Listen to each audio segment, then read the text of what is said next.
അസ്സലാമു അലൈക്കും റഹ്മത്തുള്ളാഹി വബറകാതുഹു. അൽഹംദുലില്ലാ, ഇന്ന് രാവിലെ തന്നെ കിച്ചണിൽ കയറി ചോറിനുള്ള അരിയിട്ട് അതിലേക്ക് വെള്ളം ഒഴിച്ച് വെച്ചു. അതിനുശേഷം അവർക്ക് ചായ ഇട്ട് കൊടുത്തു.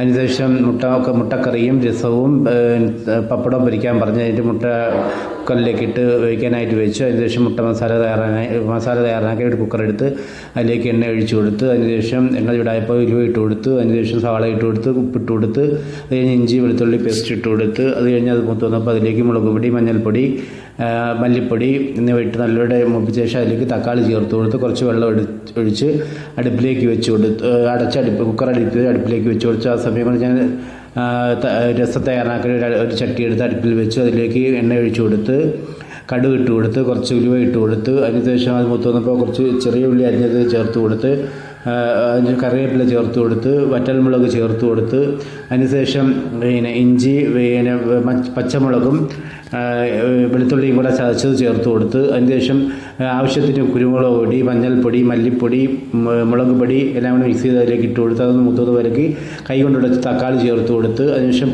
വെള്ളം ഒഴിച്ചു കൊടുത്ത് പുളി ഞാൻ ആദ്യമേ ഉപ്പ് ചേർത്തതുകൊണ്ട് കുറച്ച് ഉപ്പ് കൂടെ ചേർത്ത് കൊടുത്തു. അതിനുശേഷം കായപ്പൊടിയും മല്ലിയിലയും ചേർത്ത് ഇളക്കിയപ്പോൾ നമ്മുടെ രസം റെഡിയായി വന്നു. അതിനുശേഷം മുട്ടയ്ക്കുള്ള കുക്കർ തന്നപ്പോൾ മുട്ട മസാല റെഡിയായി വന്നിട്ടുണ്ടായിരുന്നു. അതിലേക്ക് ഗരം മസാലയും മല്ലിയിലയും ചേർത്ത് അതിനുശേഷം മുട്ടയും കൂടെ ചേർത്തപ്പോൾ മുട്ടക്കറിയുടെ റെഡിയായി വന്നിട്ടുണ്ടായിരുന്നു.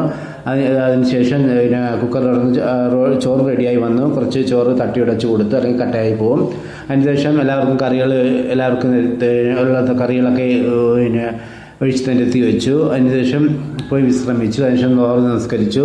അതിനുശേഷം നമ്മളെല്ലാവരും കൂടി ഭക്ഷണം കഴിച്ചു.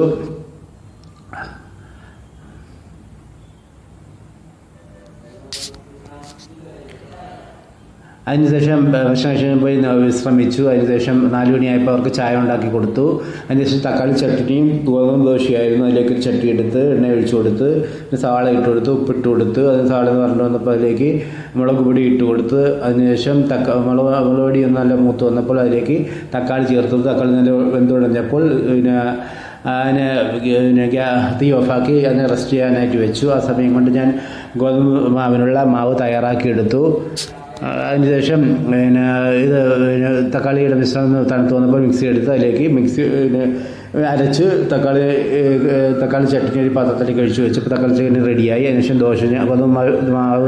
ദോശ ഞാൻ ചുട്ടെടുത്തു. അതിനുശേഷം നമ്മളെല്ലാവരും കൂടി ഗോതമ്പ് ദോശയും തക്കാളി ചട്നിയും കഴിച്ചു. അൽഹംദുലില്ലാ, ഇന്നത്രയുള്ള വീഡിയോ. ഇൻഷാ അല്ലാഹ് അടുത്ത വീഡിയോ കാണുന്നവരെ അസ്സലാമു അലൈക്കും റഹ്മത്തുള്ളാഹി.